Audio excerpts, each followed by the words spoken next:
Are you ready? We're ready. Oh, come on. Is this Long Island or not? Are you ready? That's better. Are you ready to do something sensible in our schools and teach more and enrich more and test less? We have to do that. That's why we're here this morning. I'm Congressman Steve Israel. I'm so proud to be joined by Dr. Donald James. Let's hear for Dr. Donald James, Superintendent of the Commack School District, and the Superintendent of the Plainview Old Bethpage School District, Lorna Lewis. Dr. Lorna Lewis is with us.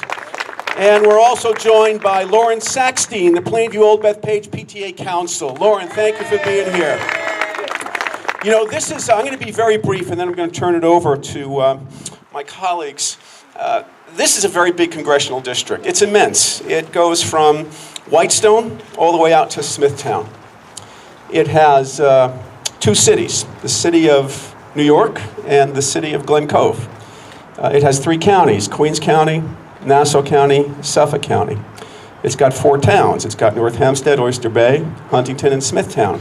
And everywhere I go throughout this congressional district, no matter where I am, I hear the same thing. Congressman, we are testing our kids too much. We are over-testing our kids. We are robbing them of their opportunity. We are robbing them of their creativity. We are engineering them. We are not teaching them. We are subjecting them to this corporate template of tests. And we're really robbing them of who they are and their spirituality. I don't understand this from my constituents. I understand it from my children. I have two daughters. And Dr. James has heard me tell this story. I had dinner with them last night. We're Jewish, and so we broke the fast together. And they're both grown. They're both in their 20s. There's somebody here, Mrs. Carpenter, who taught them at Commack Elementary School. And thank you, Mrs. Carpenter. You did a great job. I'll tell you how great you did. Carly, who is married, does marketing in the pharmaceutical industry. She's making more money than I'll ever make. She does marketing for the pharmaceutical industry. And she's doing very well. That's Carly. The pharmaceutical industry is known as pharma. Ilana, who's 3 years younger and also went to Commack Elementary School, all she ever wanted to do, even when she was at Commack, was to be a farmer. She wanted to be an organic, sustainable farmer. She was a vegan at the age of 9. I don't know if you remember that, Mrs. Carpenter, but Ilana was a vegan at the age of 9. And she is on her way to a vineyard in the North Fork because she's going to pick grapes. She's going to harvest grapes. And she works at the Suffolk County Farm. So I've got pharma and I've got farmer. Pharma and farmer. There is no way that Common Core and the testing regime that is imposed on Common Core could truly measure the full potential, the beauty, the opportunity, the spiritualism of both of my children. It couldn't be done. And it wasn't done because we didn't have Common Core at the time. So Carly was able to fulfill her potential to make a lot of money, yell at me because she wants me to lower her taxes, and support pharma. And Ilana was able to fulfill her potential to make hardly any money and yell at me because I'm not liberal enough on farming issues and ag issues. Standardized corporate testing could not measure the full potential of both of my daughters. And it cannot measure the full potential of your daughters and your sons. We are over-testing our kids. We are not enriching. We are standardizing. We need to test less and enrich more, and we have to unshackle our teachers and let them reach into our kids without teaching to the test. And that's why we're here today. Reach into our kids, develop them, not over-test them. So here's what I did. In my travels throughout the congressional district, I hear a lot of complaints about Common Core. And I'm a big believer, quite honestly, in less complaining, more solutions. Instead of talking about how horrible it is, what can we do to make it work? What can we do to make it better? And so I reached out to Dr. James and Dr. Lewis and 19 superintendents across our congressional district. And we met with Superintendent Dolan in Great Neck, met in his office. And I said, I'm not an expert on this, I'm just a dad and a congressman. You develop some reforms that will test less and enrich more. take as much time as you need, and we will bring those ideas to Washington, D.C., and try and get them effectuated. And they took a while to do it, and I'm glad they did. So we started in January.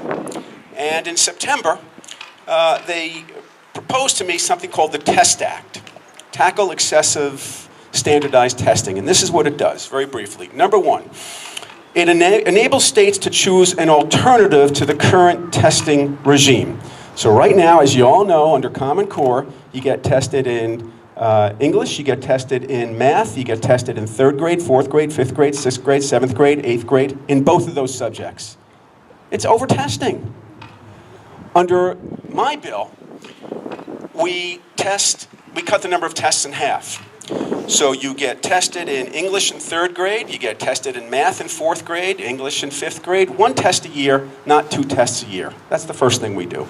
The second thing we do is for high-performing schools, if you're in the top 15% of our schools, you don't get tested, you don't do tests every year, you do it in a 4-year cycle.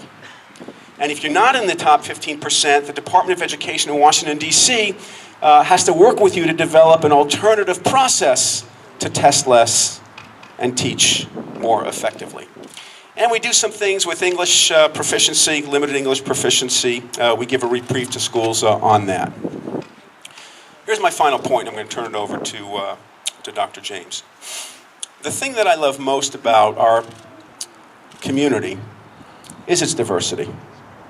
So when I travel across school districts and towns and villages and cities, I just love the fact that right here in this place, Long Island, we generated the engineers. They came out of our schools, our graduates came out of schools, became engineers, and figured out how to land Americans on the moon. NASA didn't land man on the moon. Long Island engineers landed man on the moon. That's who did it.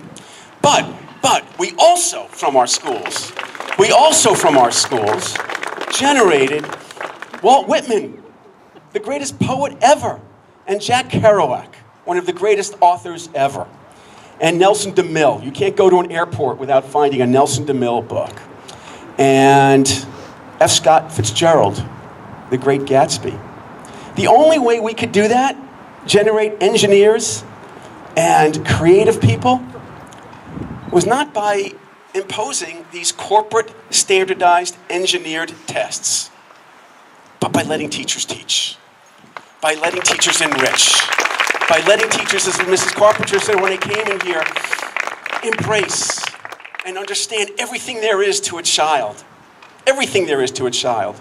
And so, ladies and gentlemen, we are here today to demand that the United States Congress pass my legislation, which I did not write, but was written by our superintendents, our teachers, on behalf of our children, to allow our kids to pursue their creativity, to allow them to be challenged and tested by teachers, not testing companies, to make sure that Common Core reaches their core, whether they want a career in pharma or whether they want to develop a career as a farmer. Thank you very much for giving me the opportunity to fight this fight for your children and my children. And please welcome the Superintendent of the Commack Schools, Dr. Donald James. Thank you, Congressman. First, a big hand for the Congressman. I can't believe that he has really stepped forward, put together something that is going to benefit students throughout the country, and stood fast on this concept. And one of the things that he and I talked about when he first called and wanted to know if I would be interested in doing this work was, how is this going to impact students, young children? What's it going to look like? And for those of you in the audience that know, I have a 5-year-old daughter. So she entered pre-K a little over a year ago. And she wasn't in a public school pre-K. She wasn't selected for that. So she went to another pre-K.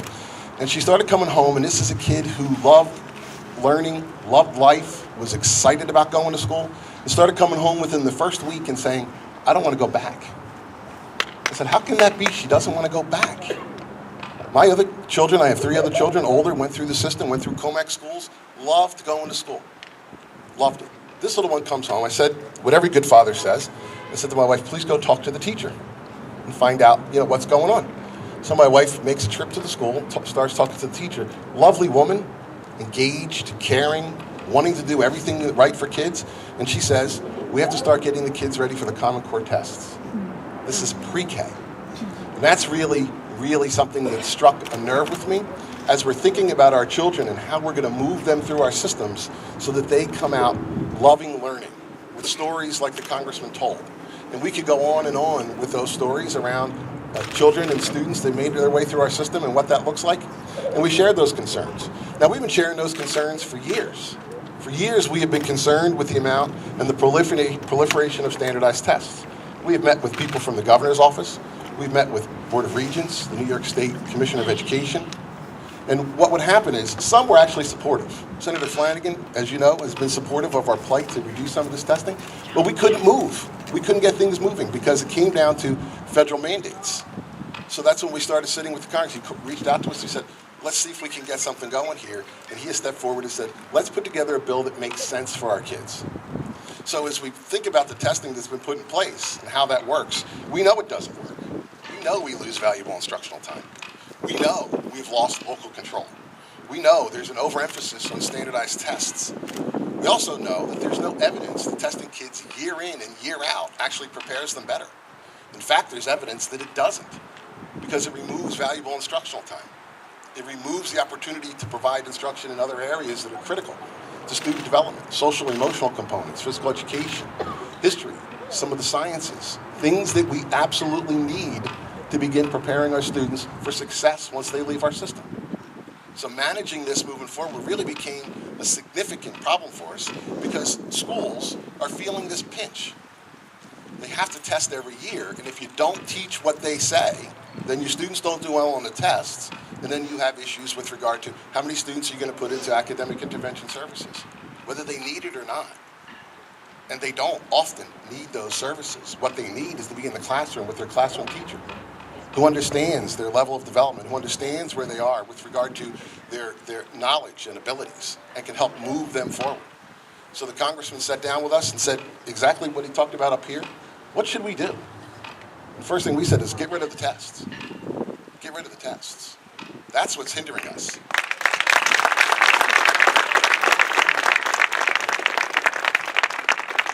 We are at risk of creating a generation of test takers. Congressman was very, very eloquent on this one. We're at risk of creating a generation of test takers, not innovators, not thinkers. Members of my Board of Education here today have been supportive of this conversation since I arrived, and I'm sure before that. They recognize that you want a robust, sound, well-rounded, I don't need those notes. I can go on and on. Well-rounded educational Congress. I do it every time I bring the notes, and then I sort of go off the cuff, because once I get going on this subject, people know I have a lot to say. This idea that we're really, really at risk here, folks. We cannot continue on this path. The Congressman has stepped up. I am 100% supportive of eliminating and pulling back on the number of tests, in particular the way they're designed now. The design is flawed. They refuse to give us information on those tests. That's at the state level. That's not at the federal level. The state is not giving us the information that we need in order to do an item analysis so we can determine if kids do need support, how we provide that support. It's a simple pass-fail. It's a punitive system. It's a deficit. It's a model that doesn't work with children, particularly young children. So moving forward, we need to think about this. These are the finest public schools in the world. We are an all-inclusive public education system. We take every kid who comes to the door, and we prepare them better than any other system in the world. I beg to differ on what they say.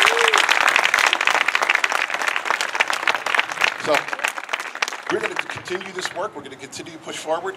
We are not going to stop. We're going to continue to say we need to reduce this testing model. We are now, in essence, hindering our ability to provide the best education we can for our children. I can't thank the Congressman enough for stepping forward and bringing this to the light of day so that we can make real, meaningful change. Thank you. Let's hear it for Dr. James for his extraordinary work.